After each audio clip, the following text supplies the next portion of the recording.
আসসালামু আলাইকুম। সোনালী স্বপ্ন ইউটিউব চ্যানেলে স্বাগতম। আজ আপনাদের সামনে আবার আসলাম আরেকটি গরুর রোগ নিয়ে আলোচনা করব। আজকের রোগটি 5টি মারাত্মক রোগের মধ্যে এটি একটি। রোগটি হলো লাম্পি স্কিন ডিজিজ। এই রোগটি অত্যাধিক মারাত্মক, মানে খুবই ক্ষতিকারক। এই রোগটি হলে কৃষক, খামারি লোকসানের মুখে পড়ে যায়। এটি ভাইরাসজনিত রোগ। এটি একটা গরু হলে বাকি গরুগুলো হওয়ার সম্ভাবনা থাকে 95%। তাই এই রোগটি হলে সাবধানতা অবলম্বন করতে হবে এবং সঠিক চিকিৎসা দিতে হবে। ভয়ের কিছু নাই, চিকিৎসা আছে।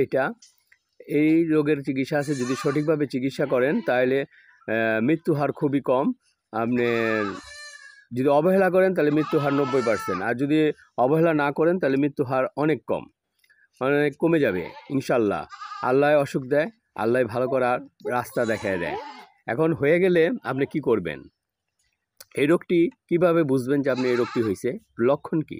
এই রোগটির লক্ষণ হইতেছে গরুর জ্বর হয়, 105 থেকে 107 পর্যন্ত তাপমাত্রা উঠে যায়, চোখ, নাক, মুখ দিয়ে পানি ঝরতে থাকে, নাকের পর্দা লাল হয়ে যায়, শ্বাস প্রশ্বাস বৃদ্ধি পায়, শরীরে গোটা হয়, সারা শরীরে গোটা হয়। প্রথমে 2-1টা হয়, তারপর আস্তে আস্তে সারা শরীরে গোটা দিয়ে ভরে যায়।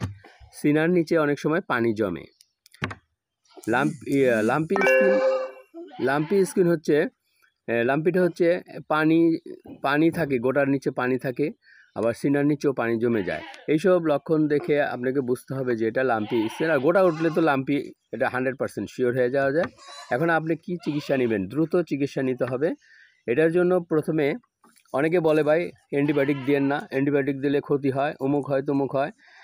আপনি যত দেরি করবেন আপনার পশুটি তত মৃত্যুর দিকে ধাবিত হবে। অতএব আপনি রিস্ক নেওয়ার কোনো দরকার নেই।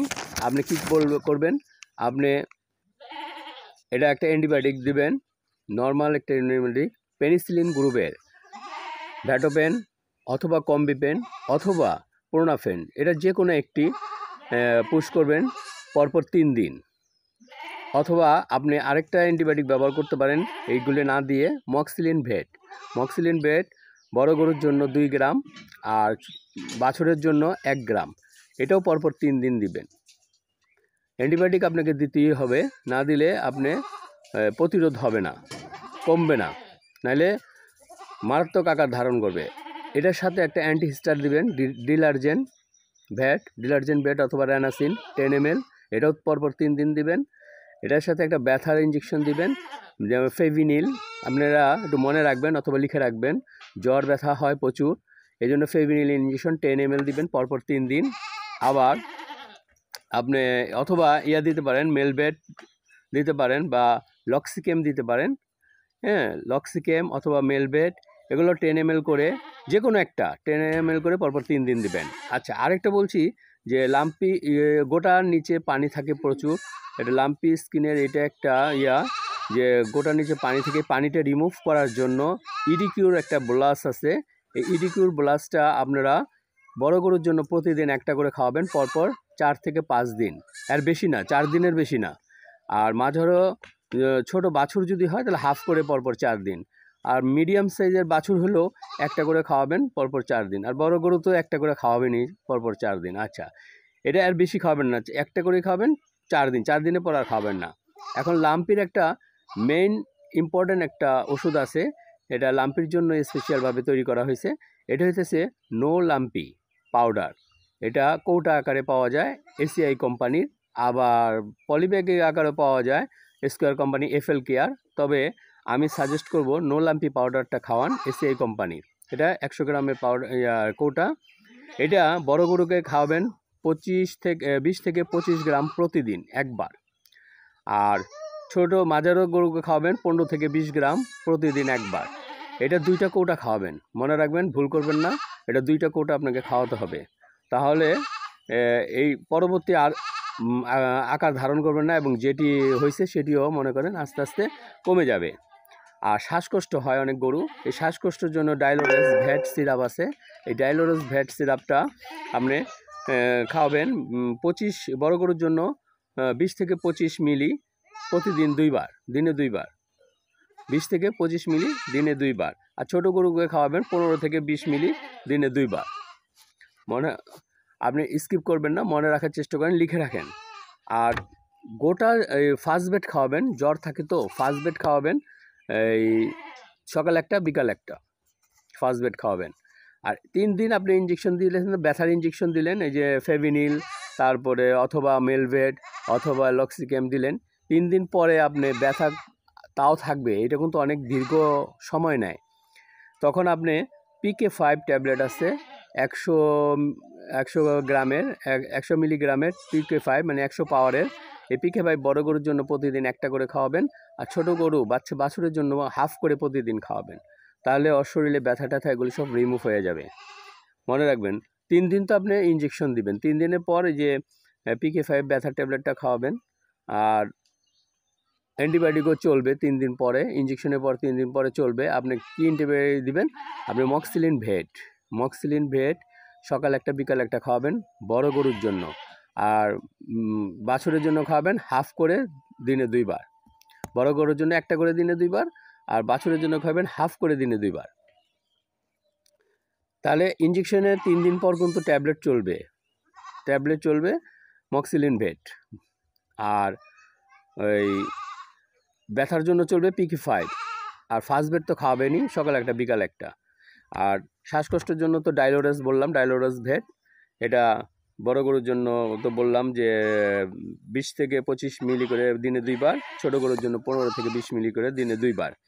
এখন আসেন, গোটা ফেটে গেলে কি করবেন? গোটা যদি ফেটে যায় তাহলে ভালো। আমরা গোটা ফেটে গেলে আরও ভয় পাই না, গোটা ফেটে গেলে তার বিষাক্ত জিনিসগুলো আস্তে আস্তে বের হয়ে যায়। এই গোটা ফেটে গেলে আপনি গোটার মধ্যে কি লাগাবেন? কোনো মলম কেনার দরকার নাই, টাকা পয়সা খরচ এত দরকার নাই। আপনি নেভানল পাউডার, মানুষের নেভানল পাউডার একটা কিনবেন, গুল কিনবেন, মানুষ যে দাঁত মাজে গুল কিনবেন, ন্যাপথলিন কিনবেন, গুঁড়া করবেন ন্যাপথলিন, নারিকেল তেলের সাথে ভালো করে একটা মলমের মতো তৈরি করবেন।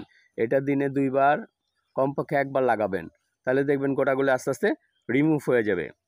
আর একটা ভেষজ জিনিস খাওয়াতে হবে, আর একটু কষ্ট করতে হবে, সেটা হইতেছে আপনার নিম পাতা বাটবেন। যে না আমরা এই ভর্তা করি না, যে কোনো জিনিস ধনিয়া পাতা ভর্তা করি না, এরকম বাটবেন ভালো করে, মিহি করে বেটে 1 কাপ নিম পাতা নেবেন, তার সাথে 1 চামচ লবণ, 1 চামচ খাবার সোডা, আর 2 চামচ আখের গুড়।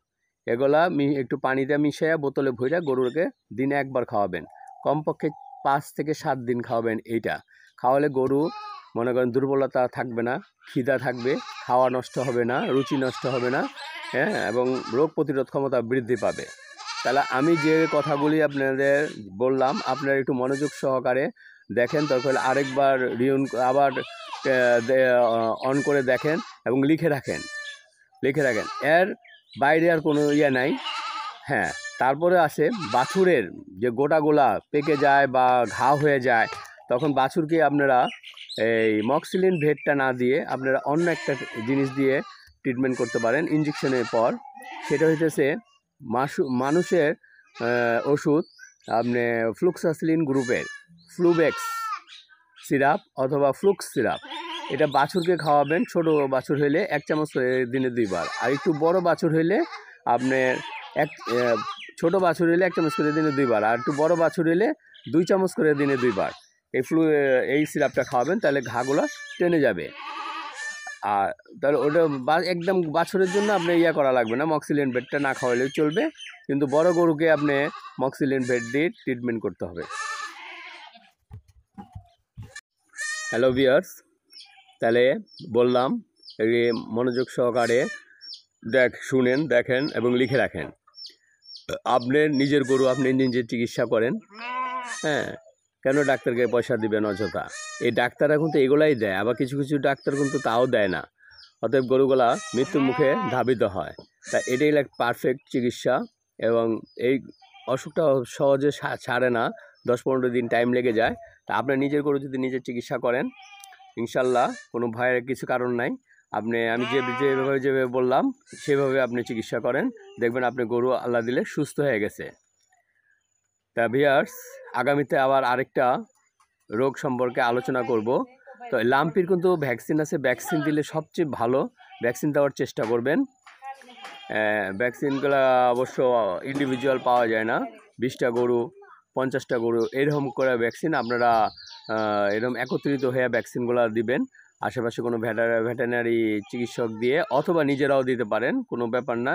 ইউটিউব সার্চ করলে আপনারা পেয়ে যাবেন কিভাবে দিতে হয়। ভিউয়ার্স, তা আজকে এই পর্যন্তই। কোনো থাকলে, মন্তব্য থাকলে কমেন্টস করে জানাবেন, কোনো জানার কিছু থাকলে কমেন্টস করবেন, আমি উত্তর দিব। আর নিজের গরু নিজে চিকিৎসা করার চেষ্টা করেন, ইনশাল্লাহ ভালো হবে। চ্যানেলটি সাবস্ক্রাইব করুন, লাইক দিন, শেয়ার করুন, কমেন্টস করুন। কমেন্টস করলে আমাদের মনোবল বাড়ে, নতুন নতুন ভিডিও করতে উৎসাহ যোগায়। তা আজ এ পর্যন্তই। খোদা হাফেজ, আসসালামু আলাইকুম।